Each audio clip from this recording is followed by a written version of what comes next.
আমাৰ দৃষ্টিগোচৰ হৈছে অসমৰ মাননীয় মুখ্যমন্ত্ৰী ডাঙৰীয়াই ঝাৰখণ্ডত গৈ অসমৰ স্থিতি সম্পৰ্কে যি অৱগত কৰিছে সম্পূৰ্ণ এটা ভুল ধাৰণা তেখেতে স্পষ্ট কৰিছে। তেখেতে স্পষ্টভাৱে কৈছে যে 1950 চনত বা 51 চনত যিটো মানে যিটো চেঞ্চাছ হৈছিল, that means first census of India 1951, আজিৰ দিনত সেইটো NRC।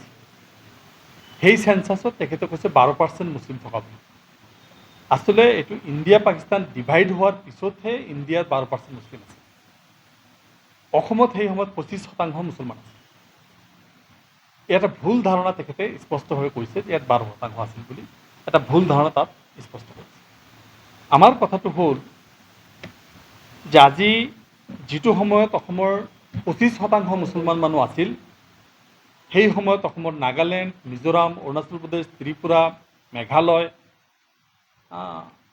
সকলো উত্তৰ পূৰ্বাঞ্চল সকলো ৰাজ্য একেলগে আছে। সেই সময়ত অসমৰ মুছলমানৰ সংখ্যা আছিল 25%। আৰু 25% মুছলমান থকা ঠাইত সেই মুহূৰ্তত যিটো ইলেকশ্যন হৈছিল তাত 37 মুছলিম MLA আছিল। আজিৰ দিনত প্ৰায় 70 ইয়াৰ্ছ পিছত সেই 25%ৰ পৰা 40% হওঁতে এটা ডাঙৰ কাহিনী ইয়াত চলাই আছে। সেই কাহিনীটো হ'ল এনেকুৱা যে 25%ৰ পৰা 40%লৈ আহোঁতে ইয়াৰ পৰা 6টা ৰাজ্য ওলাই গৈছে। আৰু এই 6টা ৰাজ্যৰ 4-5টা ৰাজ্য আমাৰ tribal state declare, except Tripura. Almost all ষ্টেটবিলাক ট্ৰাইবেল ষ্টেট ডিক্লেয়াৰ কৰিছে। আৰু ট্ৰাইবেল ষ্টেট দিয়াৰ কাৰণে তাত আপোনালোকে চাব, মিজোৰামত মুছলিম পাৰ্চেণ্ট 1 or 2, নাগালেণ্ডত 1 or 2, লেছ দেন 1, মিজোৰামত সেনেকুৱা, মেঘালয়ত 1-2%, আজি মণিপুৰত 3-4%। ডেট মিনছ সকলো ট্ৰাইবেল 6টা ৰাজ্য ইয়াৰ পৰা ওলাই গৈছে। তেতিয়া আল্টিমেটলি যিখন অসম থাকি গ'ল সেইখনত 25%টো বুম হৈ 30% প্লাছ হৈ গ'ল। এই ধাৰণাটো কোনেও স্পষ্ট নকৰে। অসমৰ মানুহবিলাকক সদায় এই কথাটো জনাই থকা হয় যে বাংলাদেশৰ পৰা অনুপ্ৰৱেশকাৰী এই পাৰ্চেণ্টেজটো বাঢ়ি গৈছে। আচলতে ইয়াৰ পৰা ট্ৰাইবেল মানুহবিলাক যেতিয়া ওলাই গ'ল 6খন ৰাজ্য, তাৰপিছত কিন্তু ইয়াৰ মুছলমানৰ সংখ্যাটো বাঢ়িলে। আদাৰ কাষ্ট যিবিলাক ওলাই গ'ল, যিখিনি থাকি গ'ল, মুছলমানৰ সংখ্যাটো বাঢ়িলে। এইটো হ'ল মূল কজ। আৰু আমি এই কথাত ক'ব খুজিছোঁ, মুখ্যমন্ত্ৰীৰ সুৰ মিলাই এই কথাটো ক'ব বিচাৰিছোঁ, যেতিয়া 25% তেতিয়া অসমৰ মুছলিম MLA আছিল 37 জন। আজি 70 ইয়াৰ্ছ পিছত যেতিয়া 40% হৈছে, আজিৰ দিনটোত মুছলিম MLA মাত্ৰ 31 জন।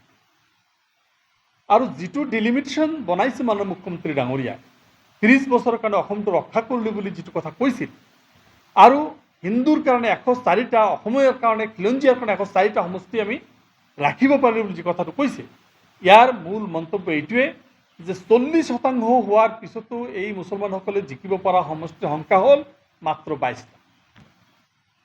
তেতিয়াহ'লে আপোনালোকে স্পষ্টভাৱে গম পাব কেনেকুৱা সাম্প্ৰদায়িক গেম মাননীয় মুখ্যমন্ত্ৰী ডাঙৰীয়াই খেলি আছে। আৰু আজি তেখেতে এইটোক লৈ যি ধাৰণাটো গোটেই ভাৰতবৰ্ষত বিয়পাব বিচাৰিছে যে ইয়াত মুছলমান মানে জীৱন মৰণৰ যুঁজ চলি আছে, ইয়াত মুছলমানবিলাকে মানে অসমৰ সাংস্কৃতিক নষ্ট কৰিব বিচাৰিছে। মুছলমানসকলেতো অসমীয়া ভাষাটো একচেপ্ট কৰিছে, অসমীয়া সংস্কৃতি একচেপ্ট কৰিছে। তেতিয়াহ'লে সাম্প্ৰদায়িকতা কিয়?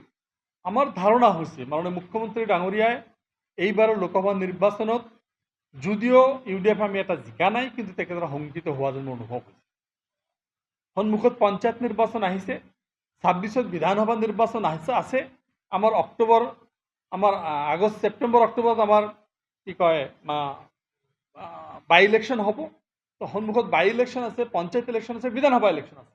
এই মুহূৰ্তত তেখেতে ডেভেলপমেণ্টৰ কোনো অংক সন্মুখত ৰাখিব নোৱাৰি সাম্প্ৰদায়িক অংকটো তেখেতে সন্মুখত আনিব বিচাৰিছে। আৰু এই সাম্প্ৰদায়িক গেমটো খেলি বাংলাদেশৰ ভোটটো দেখাই, বাংলাদেশৰ ভয়টো দেখুৱাই মেজৰিটি মানুহ ভোট কেনেকৈ কুক্ষিগত কৰিব পাৰি, মেজৰিটি মানুহ ভোট কেনেকৈ ইনটেক্ট তেখেতে বিজেপিৰ লগত ৰাখিব পাৰি, তাৰ কাৰণে এটা কটু ৰাজনৈতিক খেল আৰম্ভ কৰিছিল মোৰ ধাৰণা হৈ আছে। সেইকাৰণে মই ক'ব বিচাৰিছোঁ যে এনেকুৱা সাম্প্ৰদায়িক ৰাজনীতি তেখেতসকলে কৰিছে। আমি দেখিছোঁ চেণ্টাৰ ষ্টেটে যেনেকুৱা ধৰণৰ ৰাজনীতি কৰিছে। আজি 370 জম্মু কাশ্মীৰৰ যিটো ইছ্যু শেষ হ'ল, জম্মু কাশ্মীৰৰ 370 দি ৰাজ্য মানে স্পেচিয়েল যিটো ষ্টেটাছ ভাঙি দিয়া হ'ল, তাত মানে কেন্দ্ৰীয় শাসিত অঞ্চল কৰা হ'ল, ছেপাৰেট ষ্টেট কৰা হ'ল। আজি আমি দেখিছোঁ হিজাব ইছ্যু বুলডোজাৰ ইস্যু, 700 মাদ্ৰাছা অসমত বন্ধ কৰি দিয়া হ'ল, মাদ্ৰাছাত বুলডোজাৰ চলোৱা হ'ল, কোনোবাই কিবা অনৈতিক কাম কৰিলে আইনৰ ওপৰত ভিত্তি নকৰি বুলডোজাৰ চলাই দিয়া হয়, কেটেল প্ৰিজাৰ্ভেশ্যন বিল অনা হ'ল, চিলড্ৰেন মানে কি পপুলেশ্যন কণ্ট্ৰল বিল অনা হ'ল, UCC অনা হ'ল, ৰাজ্যভিত্তিক পপুলেশ্যন পেটাৰ্ণ নতুনকৈ UCC কনচেপ্ট আনি থকা হৈছে। আমি দেখিছোঁ যিবিলাক কথা তেখেতসকলে কৰিছে, যিবিলাক কালচাৰে টানাবৰ চেষ্টা কৰিছে, সকলো কালচাৰ তেখেতসকলে সাম্প্ৰদায়িকতাৰ আনিছে।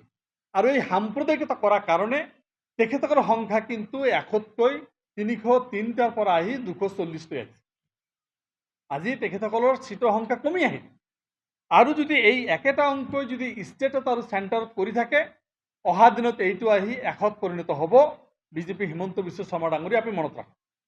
আৰু এই যদি অসমত এনেকুৱা সাম্প্ৰদায়িক কৰি থাকক, তেতিয়াহ'লে গোটেই ভাৰতবৰ্ষ মানে আপোনালোকক বেয়া পাব।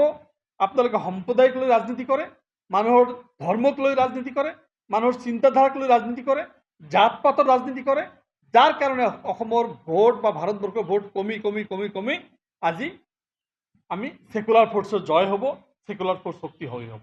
আমি বিচাৰিছোঁ আপুনি আৰু সাম্প্ৰদায়িক কথা কওক আৰু গোটেই ৰাইজে আপোনাৰ ওচৰৰ পৰা এৰি আহক।